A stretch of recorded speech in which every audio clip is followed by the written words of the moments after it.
अस्सलाम वालेकुम dear students. Class 6 unit number 9 solution and suspension के सेकंड लेक्चर में आज हम सॉल्यूशंस की टाइप्स के बारे में पढ़ेंगे और सॉल्युबिलिटी के बारे में पढ़ेंगे। सॉल्यूशंस की टाइप्स कौन कौन सी हैं? सॉल्यूशन को दो तरह से कैटेगराइज किया जाता है, एक सॉल्यूट की बेस पे और एक सॉल्वेंट की बेस पे। Solution can be classified on the basis of amount of solute and solvent added. किसी भी सॉल्यूशन को आप कैटेगरी में डिवाइड करते हैं उसमें मौजूद सॉल्यूट की मिकदार की बुनियाद पर या सॉल्वेंट की मिकदार की बुनियाद पर। On the basis of amount of solvent added a solution can be categorized as.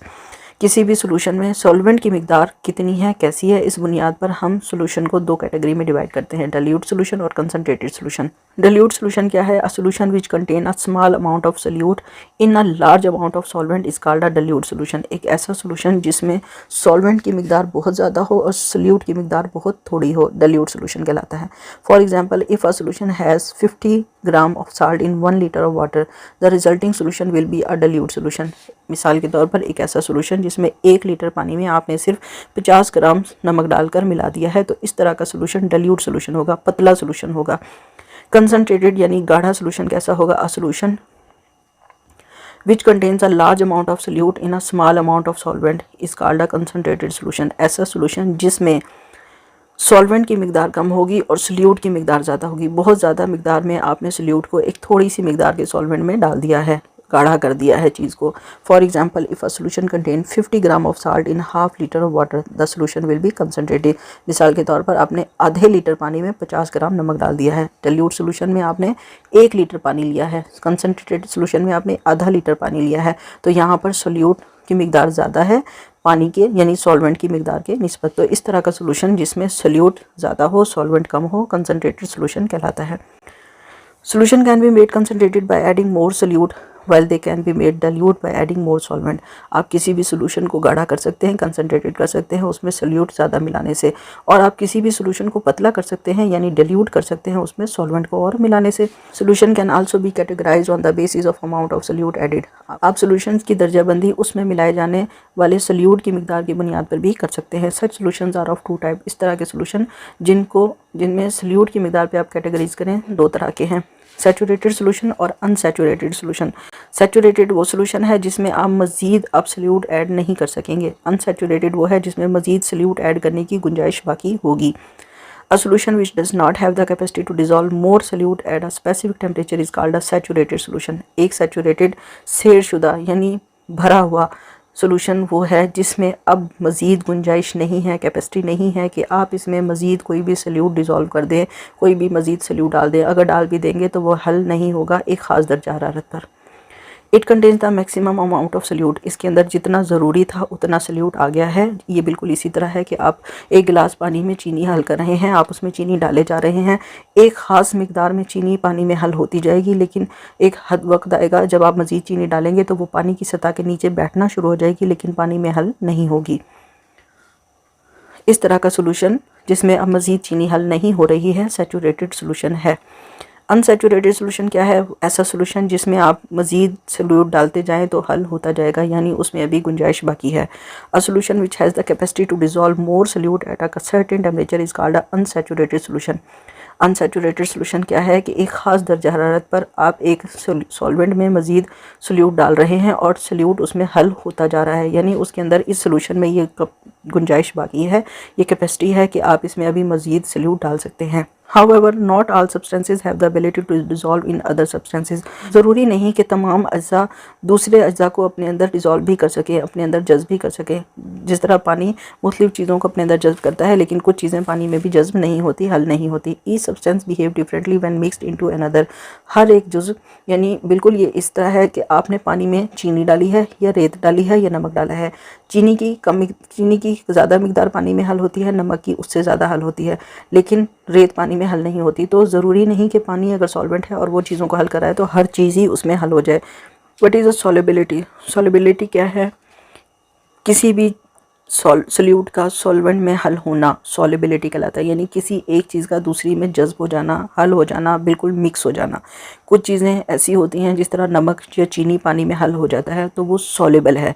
जो चीज़ दूसरे में हल नहीं होती, जिस तरह रेत या मिट्टी पानी में हल नहीं होते, तो रेत या मिट्टी नॉन सॉल्युबल है। ठीक है, पानी शुगर और साल्ट के अंदर सॉल्युबिलिटी है जबकि सैंड में सॉल्युबिलिटी नहीं है।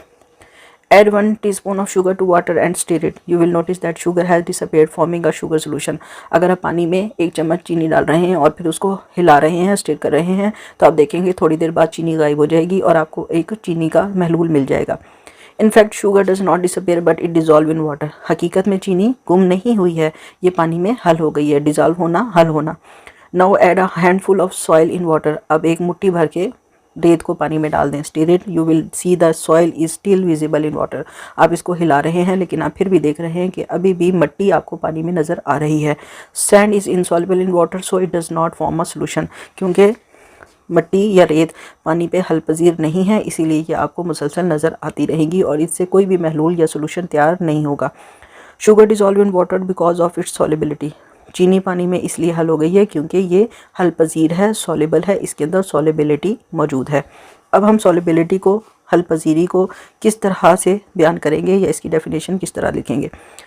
Ability of a substance to dissolve completely in an other substance or the ability of the solute to dissolve into a particular amount of solvent।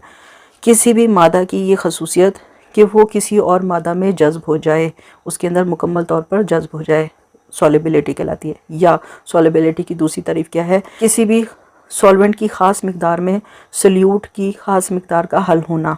आपके पास एक फ़िक्स अमाउंट में सॉल्वेंट है, उसमें कितनी मिकदार में सल्यूट हल हो सकता है, ये इस सल्यूट की सॉलिबिलिटी कहलाएगी। ख़ास मिकदार सॉल्वेंट की, उसमें कितनी मिकदार सल्यूट की हल हो सकती है, मुकम्मल तौर पर ये उसकी सॉलिबिलिटी कहलाएगी। Solubility depend on ability of solvent particles to break the solute particles and interact with them. अब सॉलिबिलिटी किस चीज़ पर मुनासिर होती है कि हम ये कहते हैं कि ये एक सल्यूट है, ये इतना सॉलिबल है। ये सॉलिबिलिटी डिफ़ाइन कैसे होती है या कैसे मैयर की जाती है। ये सॉलिबिलिटी किस चीज़ पर डिपेंड करती है, ये डिपेंड करती है कि आपने किसी भी सल्यूट को, जिसकी सॉलिबिलिटी आप देख रहे हैं, वो किस सॉल्वेंट में जा रही है और जिस सॉल्वेंट में ऐड हो रही है उस सॉल्वेंट के अंदर कितनी खसूसियत है कि वो इस सल्यूट के पार्टिकल्स को तोड़ सके। इसके अलावा ये सॉल्वेंट के ज़रात सल्यूट के ज़रात के साथ किस तरह अपना ताल्लुक़ कायम करेंगे। There are some solutes whose particles are tightly bound together and unable to interact with the solvent particles due to which they do not dissolve in solvent। कुछ सल्यूट ऐसे होते हैं जिनके ज़रात आपस में बहुत अच्छे से फिक्स होते हैं, बहुत अच्छे से बाइंड होते हैं, बहुत अच्छे से जमे हुए होते हैं। अब इनकी बाइंडिंग इतनी स्ट्रांग होती है कि सॉल्वेंट के पार्टिकल्स इनकी बाइंडिंग को तोड़ नहीं सकते, इसीलिए ये सल्यूट इस सॉल्वेंट में हल नहीं होगा। अगर कोई ऐसा सल्यूट है जिसके पार्टिकल्स बहुत अच्छे से बंधे हुए हैं, टाइटली बाउंडेड हैं, तो सॉल्वेंट के पार्टिकल्स उनको नहीं तोड़ सकते, इसीलिए अब ये सल्यूट सॉल्वेंट में हल नहीं होगा। Also there are certain solids whose solubility is low. इसी तरह बहुत सारे ऐसे ठोस अज्जा हैं जिनकी सॉलिबिलिटी या हल पजीरी बहुत ही कम है, यानी वो दूसरे चीज़ों में हल नहीं होते क्योंकि उनके जो पार्टिकल्स हैं वो बहुत अच्छे से बंधे हुए हैं। For such solid temperature is the factor that can increase their solubility. बहुत सारे जो ठोस हैं उनकी सॉलिबिलिटी दर्जा हरारत की बुनियाद पर कम या ज़्यादा हो सकती है। ये बिल्कुल ऐसे ही है, आप एक गिलास पानी में चीनी हल कर रहे हैं, एक ख़ास मिकदार हल होने के बाद मज़ीद चीनी अब पानी में हल नहीं होगी, लेकिन जब आप उसी पानी को चूल्हे पर रख के गर्म करना शुरू करें तो फिर जैसे जैसे पानी गर्म होना शुरू होगा मज़ीद चीनी भी इस पानी में हल होना शुरू हो जाएगी। जैसे ही आप टेम्परेचर बढ़ाते हैं तो सल्यूट के जो पार्टिकल्स हैं उनकी जो बॉन्डिंग है वो वीक हो जाती है और वो ज़्यादा मिकदार में अब सॉल्वेंट के साथ हल होना शुरू हो जाते हैं।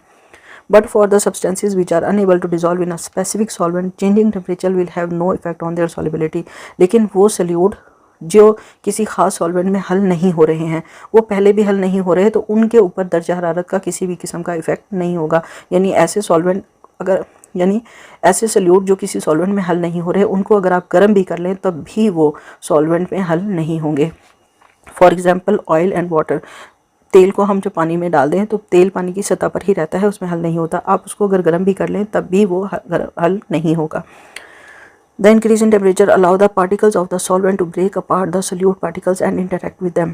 दर्जा हरारत बढ़ाने से क्या होता है कि जो सॉल्वेंट के अज्जा हैं वो सल्यूट के अज्जा या पार्टिकल्स को तोड़ देते हैं और फिर उनके साथ अपना ताल्लुक़ कायम कर लेते हैं।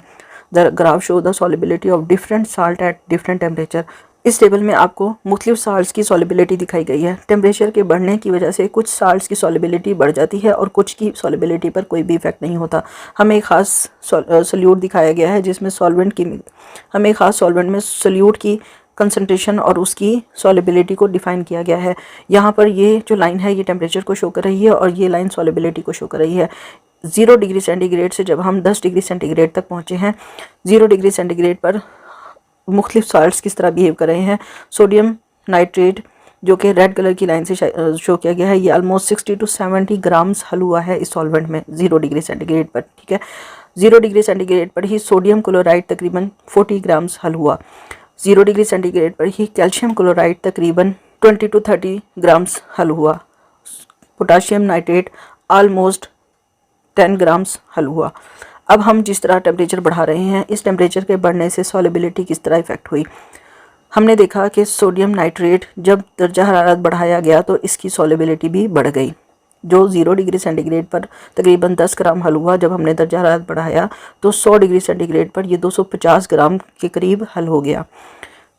दूसरी तरफ सोडियम क्लोराइड जो कि 0 डिग्री सेंटीग्रेड पर तकरीबन 40 ग्राम्स हल पजीर था, 40 ग्राम हल हुआ था, जब हमने दर्जा हरारत बढ़ाया तो इसकी सॉलिबिलिटी पर कोई इफेक्ट नहीं हुआ। ये 100 डिग्री सेंटीग्रेड पर भी ये उतना ही हल पजीर है जितना ये 0 डिग्री सेंटीग्रेड पर है। इसी तरह पोटाशियम क्लोराइड जो कि 0 डिग्री सेंटीग्रेड पर तकरीबन 30 to 40 ग्राम्स हल हुआ था, जब हमने दर्जा हरारत बढ़ाया तो ये पोटाशियम क्लोराइड ऑलमोस्ट 50 ग्राम हल हुआ, यानी थोड़ी सी मिकदार में इसकी सॉलिबिलिटी इंक्रीज़ हुई। पोटाशियम नाइट्रेट पर दर्जा हरारत का बहुत ज़्यादा इफेक्ट हुआ। 0 डिग्री सेंटीग्रेड पर ये ऑलमोस्ट 10 ग्राम्स हल हुआ था, लेकिन जब हमने दर्जा हरारत बढ़ाया तो ये तकरीबन 250 ग्राम्स जाकर हल हो गया। तो इस तरह मुख्तलिफ़ किस्म के साल्ट्स या मुख्तलिफ़ किस्म के सल्यूट्स को की सॉलिबिलिटी टेम्परेचर से इफ़ेक्ट होती है। तमाम चैप्टर्स की कंप्लीट सॉल्व एक्टिविटीज़ और एक्सरसाइजेस के लिए वेबसाइट www.abdirinfo.com पर विज़िट करें।